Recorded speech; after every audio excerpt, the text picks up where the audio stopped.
Hi everyone, I'm Jake. Welcome to our channel. And the topic for today's video is gonna be the impact of the current lockdown situation in Canada on the immigration process, and also an important question that we will discuss is that what would be the challenges faced by new immigrants in finding jobs? I'm sure that is the most crucial part for you guys also. So let's start with the impact of the current lockdown on the immigration process. Now, as per IRCC, the update is that of course, application process is still going on as usual in case of people who have already completed their application with complete documentation.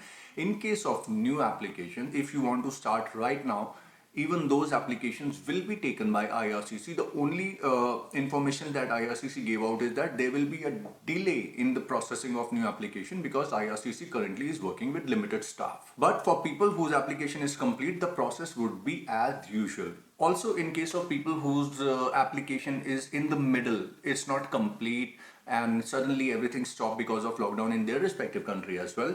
In those cases, IRCC has given a provision of additional 90 days to complete your entire application, all your documents which have been requested by IRCC. And those documents, I think, primarily are police clearance certificate, medical test. So whatever your documents which are pending, you can get those within this 90 days period and complete your application.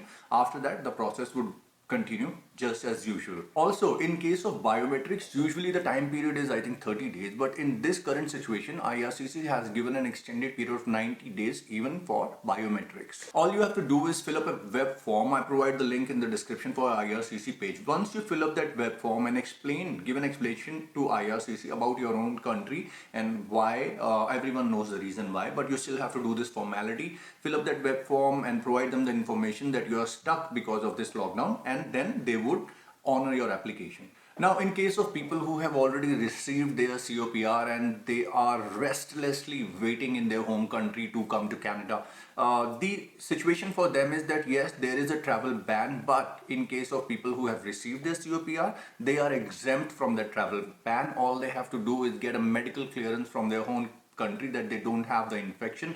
Only then they would be allowed to travel to Canada. But you have to understand one thing is, and that is, once you reach Canada, first you will have to self-isolate yourself for 14 to 15 days. After that only, there is limited access to everything right now. Even if you want to go and find a rental house, it's gonna take a lot of time and efforts because people are not reaching out to each other so much because of the restrictions imposed by the government. And then finding a job, impossible right now. So my humble advice to COPR holders also is to hang on wherever you are right now. Don't be in a rush, don't take any impulsive decision, because at the end of the day you will be spending every single penny in dollars from your own pocket. Now, as far as the express entry draws are concerned, the last express entry draw was about giving ITAs only to Canadian experience class candidates, and nobody in federal skilled worker class got any invitation, and there were around 3,200 something ITAs given to Canadian experience class only. And recently, as per the express entry draw, only ITAs given out were for the provincial nomination candidates. So usually the express entry draws are much bigger, but this draw was much smaller. As far as the provincial nominations are concerned, BC has issued around 311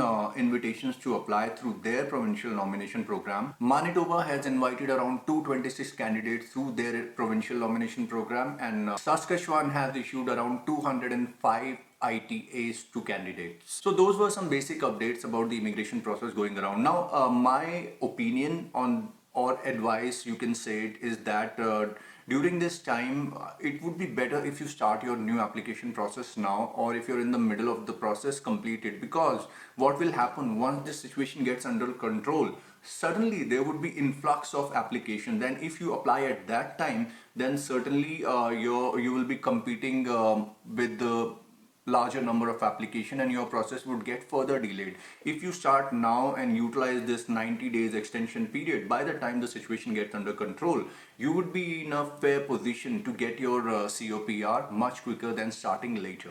Alright, so now let's talk about the second question, and that is the challenge that new immigrant might face when they come to Canada in the next say 4 or 5 months.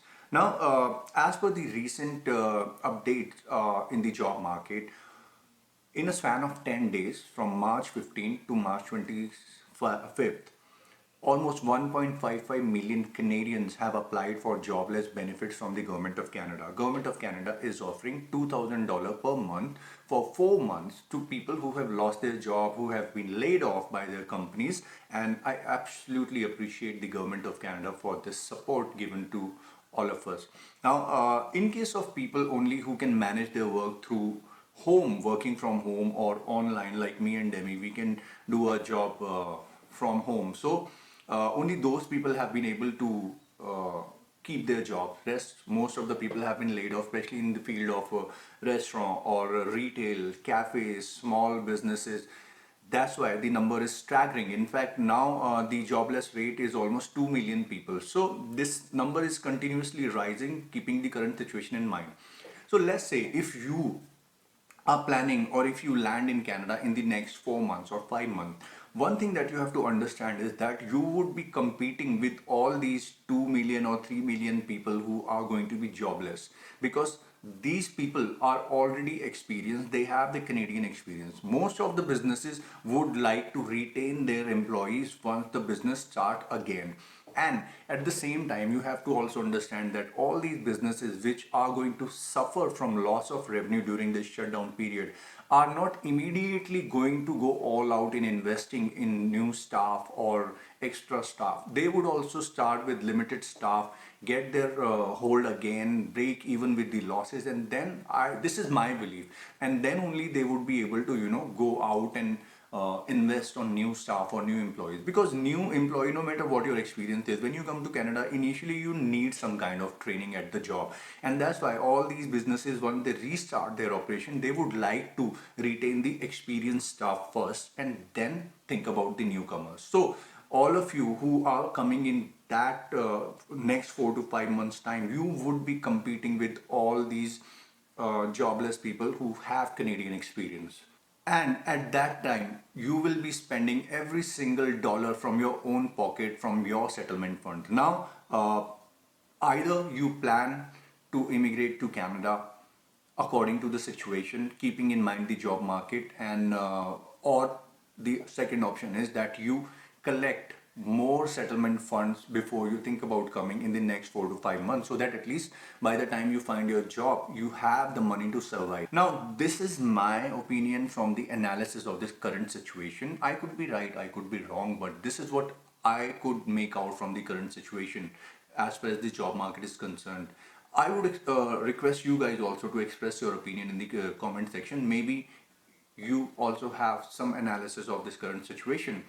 But I hope that my perspective would be able to help you in making your decision and not end up taking some impulsive decision which you might regret later on. Alright guys, now at the end I would like to say that stay home, stay safe, and keep your family safe as well. I'm gonna see you guys next time soon in a new video. Bye.